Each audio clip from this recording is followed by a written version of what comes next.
department down in South Jersey. Anybody familiar with Seton Camden? for you. Okay. Yeah, you gotta hold this side. For those of you who are not, it's very Yeah. similar to Newark, New Jersey, but however, it's a lot smaller. It's an 8 mile square radius, Camden is. And so I'm here to talk to you about being woke. And I started being a speaker. I've been a speaker for now over 10 years, but however, I've always been gifted to and striving towards the outreach for urban youth. I have a company called Shy Speaks, where I'm an author and a speaker. I have 2 books, Proud Black Girl and Proud Black Boy. So that just gives you an idea of just how woke I am. But my passion comes from what I've experienced in my exposure as a detective in the urban community. So just to picture how Camden is, they just got a grocery store about a 1.5 years ago. There's not much daily success that they see. And they're constantly being put down. There's nothing but abandoned buildings. There's prostitutes, drug dealers, drug fiends, people who are strung out on alcohol, panhandlers begging for money. And most students, before they even enter into the school, they pass all of this. So I unapologetically serve the black mind and the black youth. Because I want you all to understand that despite your circumstances, you are not your circumstances, that you can rise above it, that it begins and it ends with you, that you may not see daily success, but that you can strive for it. It's all about expanding your horizons and expanding your mind. How many people in here want to be wealthy? By the show of hands. Who wants to be rich? Okay. All right, so to be wealthy means the ability to think and act using knowledge, experience, and understanding through insight. So if you want to be wealthy, it first starts with you. Taking advantage of opportunities. Taking advantage of opportunities like this program. The African proverb says that wisdom is wealthy. Wisdom is wealthy, so it's all about growing your knowledge and expanding your mind. So as we sit here and we talk about the theme woke, wealth of knowledge through education, I'm going to talk to you about taking advantage of the opportunities, respecting and realizing the seats that you sit so comfortably in. Many of our ancestors, as they were enslaved, didn't even know their age. And many of them would have literally died, would love to be in the seats in which you are sitting in. They didn't even know their age, their birthday. Many of us take these things for granted. It was the obligation of their slave owners to keep them ignorant. Frederick Douglass talks about in his biography, The American Slave, how his slave master was upset when his slave master's wife was discreetly teaching him how to read and write. All he wanted to do was to learn how to read and write, so this way that he can take the advantage and go towards a life of progression. But around that time, it was unlawful and it was considered unsafe for a black person to know how to read and write. So just think about that. The basic fundamentals to learn how to read and write. That's all they wanted. Many of these basic fundamentals some of us take for granted. Like we feel that we are entitled to. Where many of our ancestors who were slaves, that's all they wanted. And they were not given that opportunity. Because like Frederick Douglass talks about in his book, The American Slave, that if you knew how to read, the slave owner felt as though that you were unmanageable. And that's why they were obligated to keep you ignorant, uneducated. Because at that point in time, if you knew how to think it for your own, they couldn't manage you. they would then be afraid of you. But when you are a wealth of knowledge and are aware of what's going on in the world, at that point in time, anything is possible for you.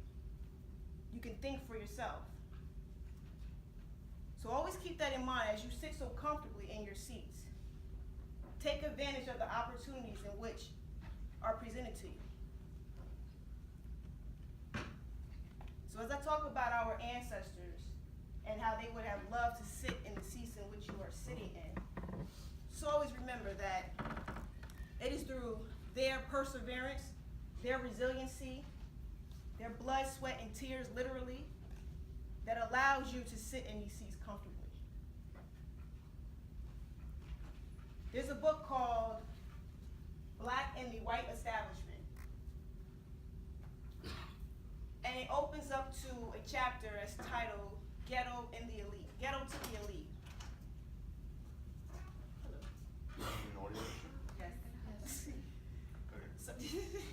So in the, I'm keep talking. So in this book, Black in the White Establishment, it opens up to a title called Ghetto to the Elite.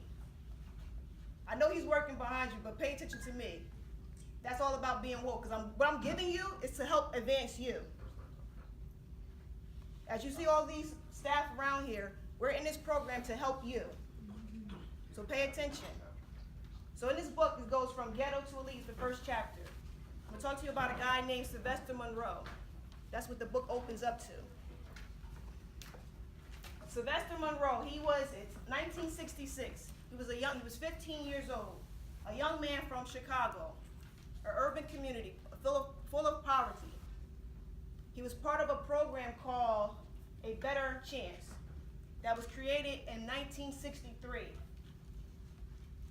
A Better Chance program pretty much opened the doors for a program like this, Upward Bound.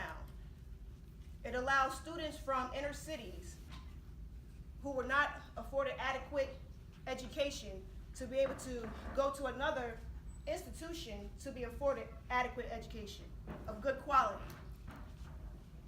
So Mr. Monroe, not like you, he didn't have to just travel a few towns over. He had to get on a train. 1966 is when he traveled from Chicago to Rhode Island to be able to sit in these seats that you're comfortably sitting in. Just imagine that, traveling across states to be able to afford an opportunity that you are just so easily accessible to. So as you sit comfortably in your seats, realize and respect that, those who have came before you to pave the way. So there's programs like A Better Chance, Upward Bound, that was created based off of the civil rights movement. People who have literally died, marched, been beaten, just wanted equality for you.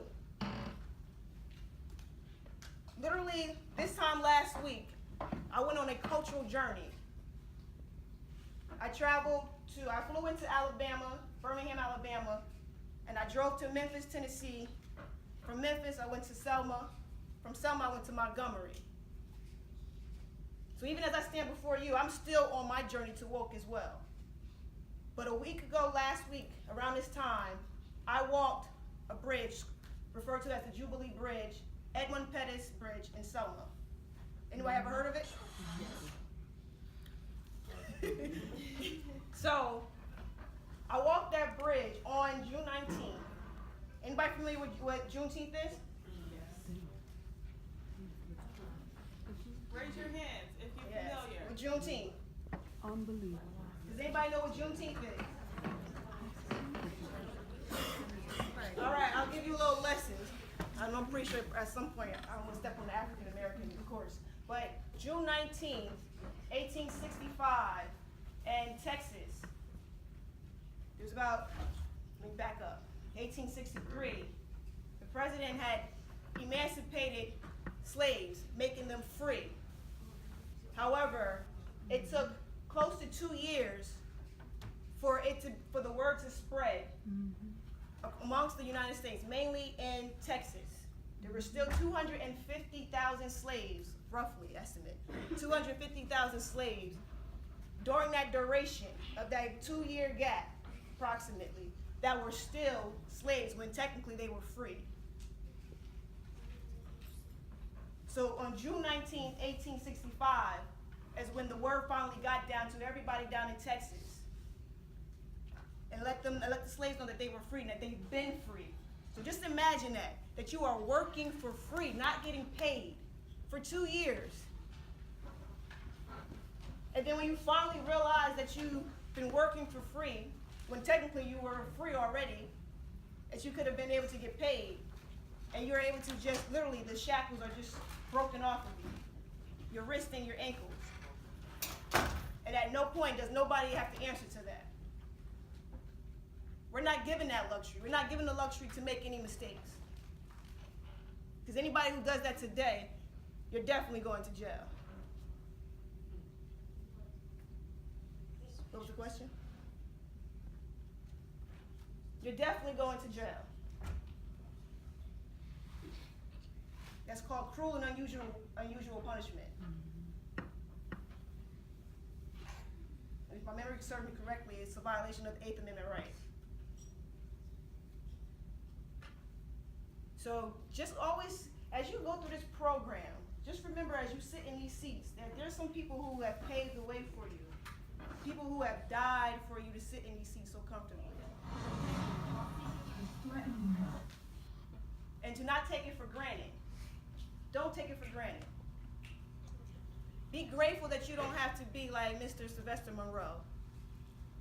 That you have to get on a train or a plane maybe today to be able to be afforded this type of opportunity. There are people who have paved the way for you. So, back to June 19th last week, I walked the Edwin Pettus Bridge. And I walked it from pretty much the same direction in which the civil rights protesters walked. I walked from the Selma side, and I walked all the way to the top. And I was able to sit on the top. I wish I could bring up a picture. But I was able to literally sit on the top of the bridge. Not literally the top, but at the top where the car's on the side of it. I was able to sit at the top. And I had on my shirt, Proud Black Girl, which is actually one of my books, as I told you. But to be able to sit there on that bridge freely, be able to walk on that bridge freely. And I'm gonna give you a little history about that bridge. So there was marchers, there were civil rights movement marchers, participants who were marching for us to be able to vote. Because around that time, we didn't have voting rights. And on that bridge, it is described as the Bloody Sunday, when protesters and marchers, civil rights movement marchers, were trying to march all the way to Montgomery to make it to the state capitol, Montgomery, to march to the state capitol, just so they could have their voices be heard through voting. Something that many people in our culture take for granted and do not show up to the polls, unless a black man is running. But to be able to walk that bridge so freely in my Proud Black Girl shirt really was life-changing. I have not been the same since I returned back last Thursday. So as I tell you about some of these facts, the historical facts, it's on you to what you do with it. Do you continue to grow and build your wisdom and your knowledge? That's what woke is all about. Because I'm here to tell you, this world does not care about you. They don't even give you the information and the knowledge and the history in your schools because they feel as though that's too revolutionary. Again, unmanageable. It goes back to the Frederick Douglass. It's just a new time. It simply is just a new time. They're not going to give you the information for you to overturn them. It's a new form of you being shackled. So the many times that you all sit here and you take things for granted, Like when they tell you it's a half a day and you are praising it, honestly, it hurts my soul. Because you all are the future. And the future lies in your hands. So it's based off of, I always say, the choices that you make in life determine your destiny.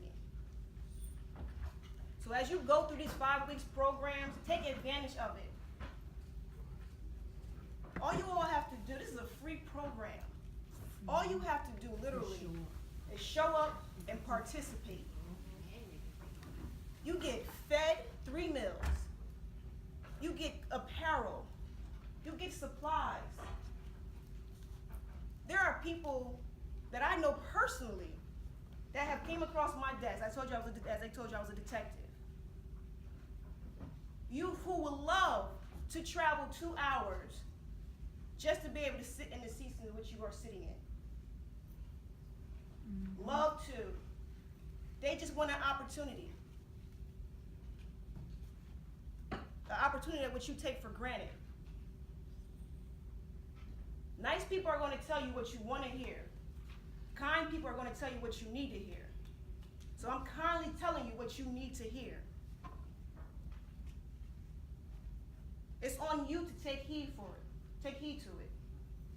There's a saying that give you an inch, you take a mile. So this program is your inch. Me speaking to you is your inch. What you are going to learn in this program during this 5 weeks is your inch. It's on you to take the mile. It's on you to capitalize on it. If you want to be successful, it's all about the choices in which you make. It begins and ends with you. As a race, yes, the odds are against us. Let's just be honest.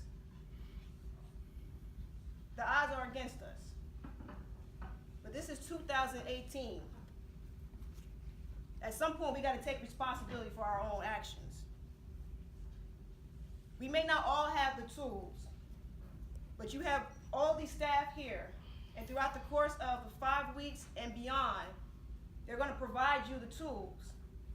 So at that point, the responsibility is on you. It's on you to take advantage of it. It's on you to capitalize on the opportunity. And when I'm talking about the capitalizing on the opportunity, I told you about some names. Frederick Douglass, all he wanted to do was to read. Sylvester Monroe, I'm pretty sure he would have loved to just have to walk a few towns over. Not have to get on a train and go from Chicago to Rhode Island. Take advantage of the seats in which you are sitting in. Realize and respect the seats that you are sitting in so comfortably. These seats that you are sitting in have been paid for. And I'm not talking about Seton Hall paying for it. I'm talking about our ancestors. Through their persistency, their resiliency, their blood, sweat, and tears. Their blood, sweat, and tears has structured the American dream in which you are striving for today.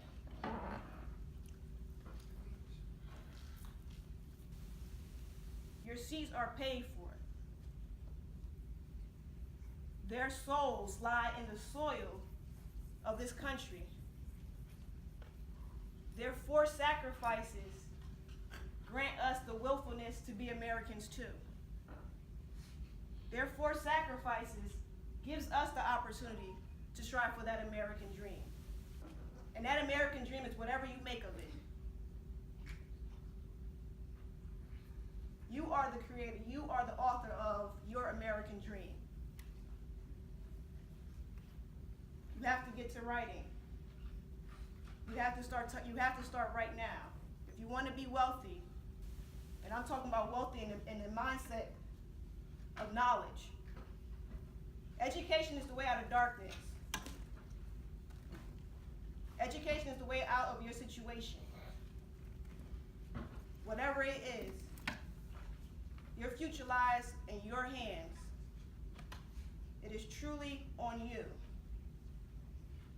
Failure is not an option. You have to keep going. And I'm going to tell you this. You think about Harriet Tubman as we talk about woke.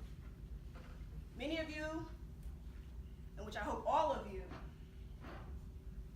are going to strive for excellence and make something great of yourself. And when you do that, as you see all of us here, you come back. You don't make it and strive for excellence to leave. You make it to come back to get more. Because just think about Harriet Tubman. If she never came back, would you be sitting so comfortably in those seats? Don't be selfish. Come back. You have to be committed to others. I drove all the way from South Jersey up here just to be here with you all. And I will continue to do it. Because at the end of the day, it's not about me. It's bigger than me.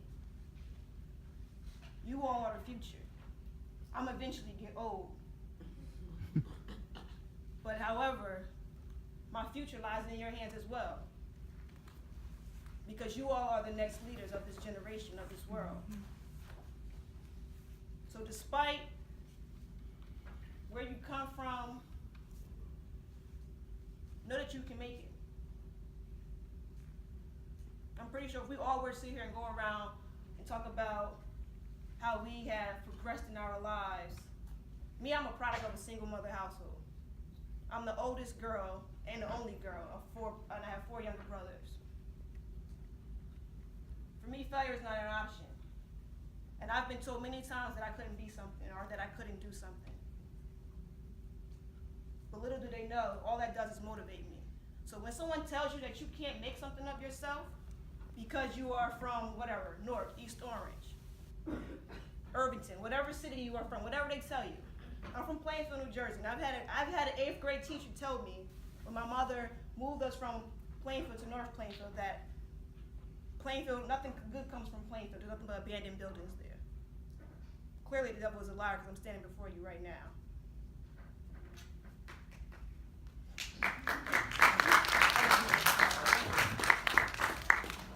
So just remember that as you look around this room and you have your staff in front of you, they once sat in your seats. So just like them, you can make it as well. But it's all about you. It's all about the choices that you make. What do you want to make of your life? Don't take the seats that you're sitting in for granted. They literally have been paid for through your ancestors. I can't stress that enough. Wake up. You have to wake up. You have to start caring about your future. Because if you don't care about your future, nobody else will. Nobody else will. You have to care about your future. You have to care about yourself enough to care. Don't take nothing for granted. Don't think because, oh, I have time, I'm a freshman, I have time. Or I'm going to pick it up in June, I'm a senior. No. Everything that you do now counts. It's all about taking advantage of your opportunity. It is on you. It's going to be difficult, but you keep putting one foot in front of each other. And just keep moving. You're gonna have some stumbles, you're gonna have some setbacks. You truly will. I have. I almost fell out of college. My freshman year. This wasn't even part of my speaking, but I'm gonna tell you this. I almost fell out of college. My freshman year, I was recruited to play basketball at Montclair State University. Anybody know where that's at? Yes. I almost failed out of college. I had a 1.9 GPA at the end of my freshman year. That is ridiculously terrible.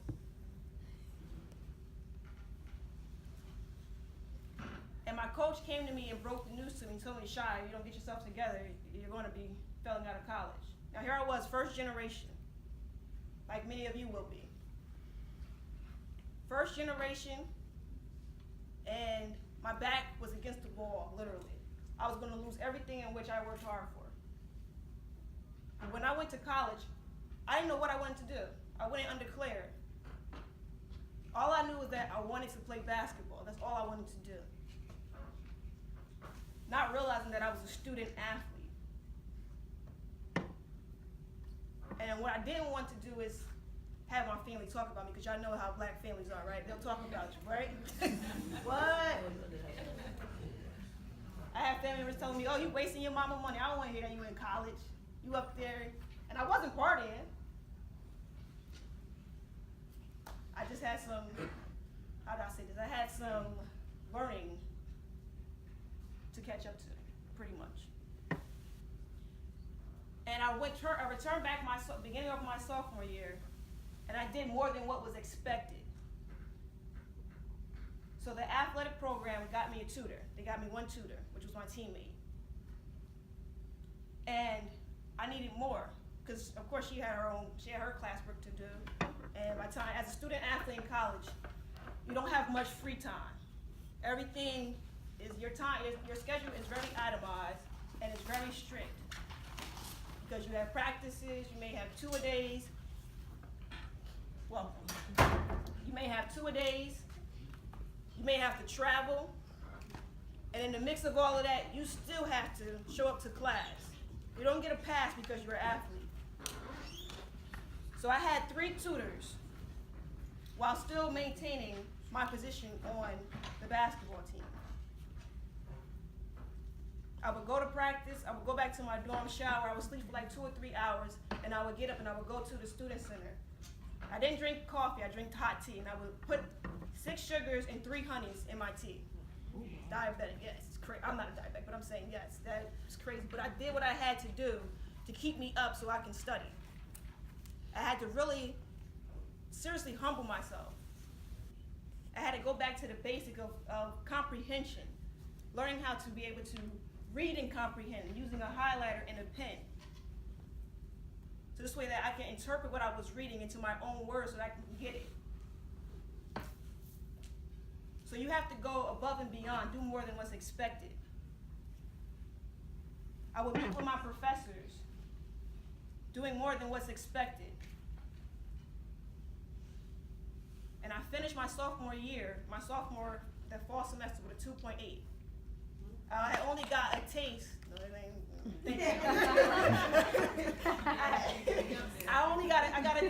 I got a taste of what success was, and it was at that point that I realized it was all on me. It's not about intelligence. It's all about your work ethic. Are you willing to do more than what's expected? And the end of my sophomore year, I finished on the dean's list.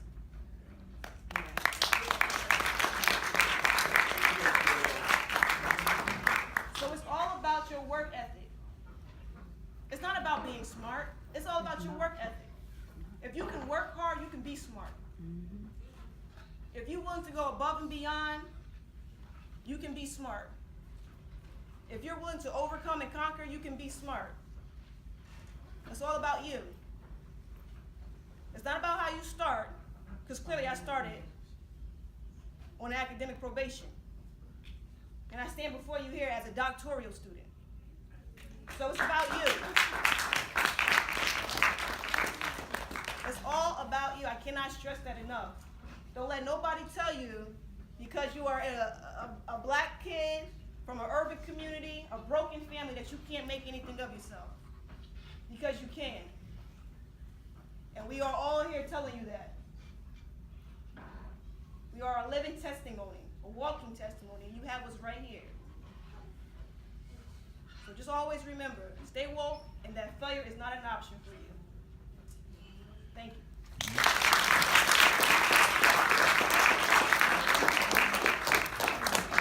Thank you, Ms. Williams. One more time. Can I hit the button now? It's still running.